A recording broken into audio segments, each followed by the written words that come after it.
un perro, totalmente diferente.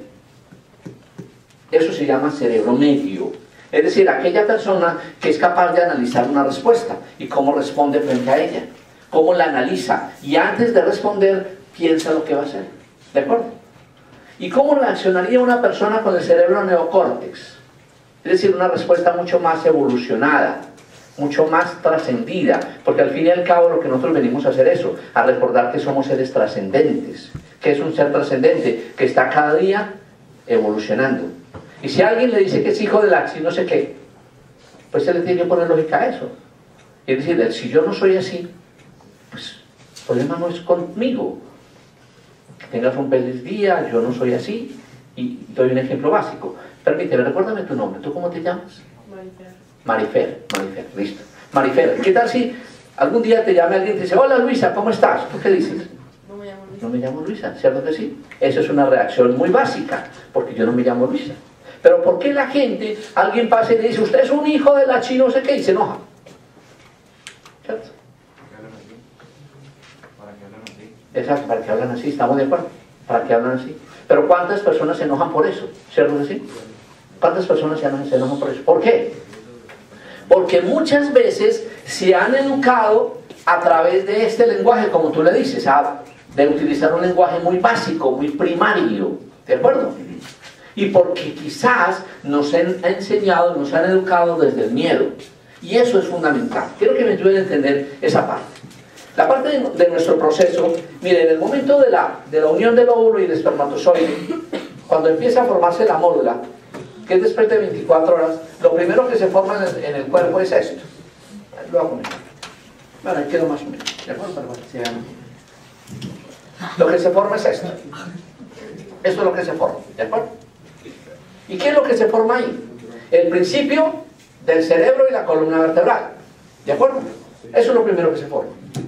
¿Y qué significa eso? Que es el cerebro base. Lo primero que se formó es la base. Se llama cerebro base. Lo que tenemos aquí. Y ese cerebro se va desarrollando desde ese primer momento y muy rudimentariamente queda establecido durante los 9 meses. Pero se va desarrollando el primer cerebro de los 0 a los 7 años. Después se empieza a desarrollar el emocional de los 7 a los 14. El mental se desarrolla de los 14 a los 21 y el espiritual se desarrolla en adelante. Entonces el problema aquí es el tema de educación, que yo quiero que ustedes me ayuden a pensar.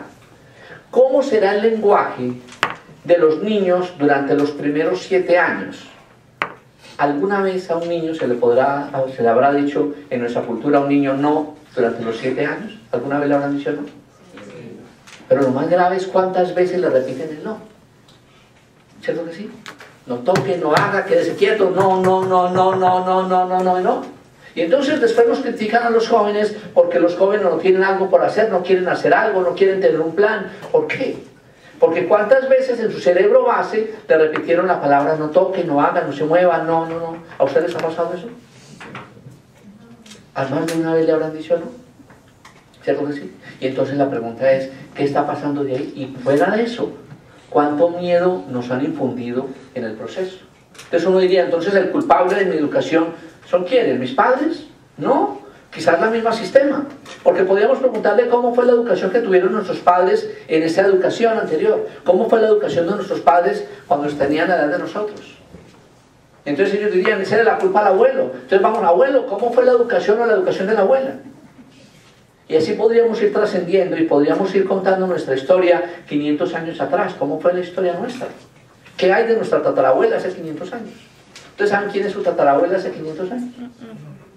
No la han averiguado. Qué bueno en historia. Cuando vean historia, pusieran a hacer el análisis de su historia, de su árbol genealógico. Tendría sentido estudiar la historia desde ahí. ¿Estamos? Qué bueno saber qué hizo mi mamá, qué hizo mi papá, qué hizo mi abuela, qué hizo mi bisabuela. Y poder tener un soporte serio de mi vida. Es decir, cómo pasó mi abuela, qué le tocó vivir a mi tatarabuela. Investiga ese proceso, eso es la historia. La mayoría de aquí somos ¿de dónde? ¿De qué país? Ya la mayoría nacidos aquí. ¿Padres de dónde? México lindo y querido. Hay una canción por ahí. ¿Saben la tatarabuela de nosotros hace 500 años quién es? ¿Quién es? ¿No lo sabes? Yo tampoco. Pero en general podríamos decir que es esa mujer hermosa, aborigen, mexicana, de la cultura maya o azteca de hace 500 años. ¿Y quién es el abuelo? ¿Quién es el abuelo?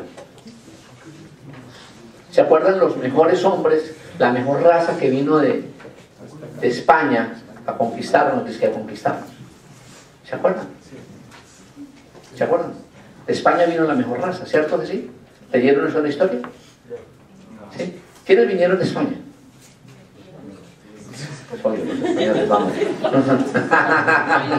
Pero recuerdan de dónde venían estos españoles que han venido. ¿De dónde? De España. ¡Ah! Inteligente, maravilloso, de España. ¿Qué hacían esos hombres?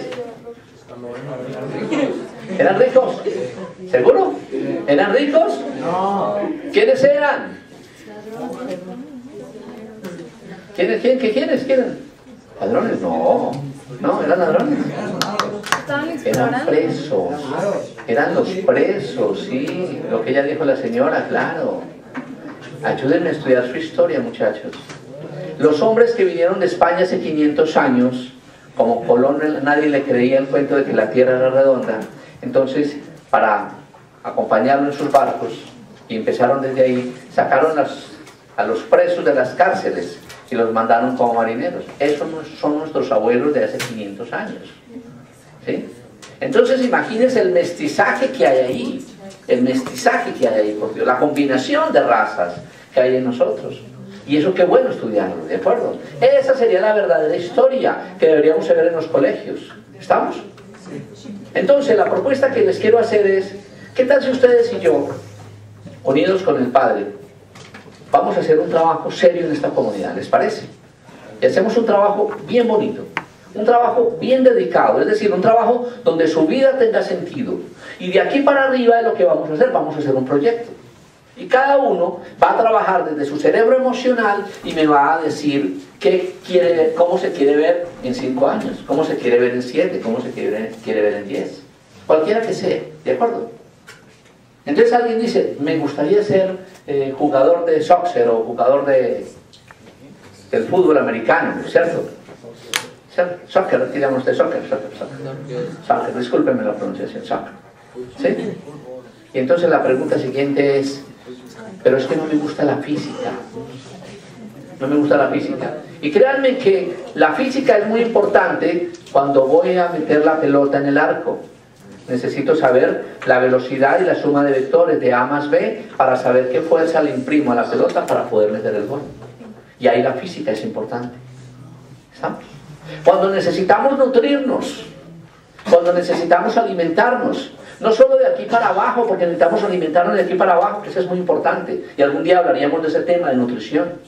Pero la más importante, lo que me interesa, es lo que nos nutrimos de aquí para arriba. ¿Cuántas palabras edificantes necesitamos para que tu proyecto de vida tenga sentido? Es decir, que te apoye la sociedad, que te apoyen tus padres, que te apoye tu familia en lo que quieras hacer. Porque lo que más importante le apostaríamos a un proyecto de ustedes es que sean felices, sean hombres y mujeres felices. Y estoy absolutamente convencido que cuando usted es un ser feliz y le apuesta a eso, usted no va a caer en drogas, no va a caer en situaciones denigrantes en la vida. Por lo tanto, lo que tenemos que convencer a los padres de familia es que nos apoyen en los proyectos cualquiera que ellos sean y que nos permitan ser felices. Y en la medida en que cada uno de ustedes sea feliz, estoy seguro que le aportará a la sociedad cosas maravillosas y extraordinarias. Entonces, eso fue lo que estuve hablando con el señor diácono Guillermo Girón para venir a hacer ese trabajo con ustedes. Entonces, lo que quiero escuchar hoy, y que quiero, ya que me lo están grabando para que se lo lleven al diácono, es que qué bueno que ustedes le contaran al diácono cuáles son sus proyectos, qué quieren ser, cómo se ven en 5 años. Jóvenes y bellos y lindos y hermosas, sí, está bien, eso es perfecto, pero cómo se quieren ver haciendo qué, Sueños, ¿qué hay aquí? Alguien dice, quiero ser escritor. Quiero ser médico. ¿Tú quieres ser médico? Sí, médico, qué bueno, maravilloso. ¿Y por qué médico? ¿Sabes por qué médico o no? Porque es lo que me ha gustado desde cuando estaba chiquito. Médico, siempre, qué bueno, maravilloso. Se te concederá si tú te decides en eso y el mundo lo empiezas a decretar, tenlo por seguro que lo lograrás, ¿de acuerdo? Vale que sí. ¿Alguien más?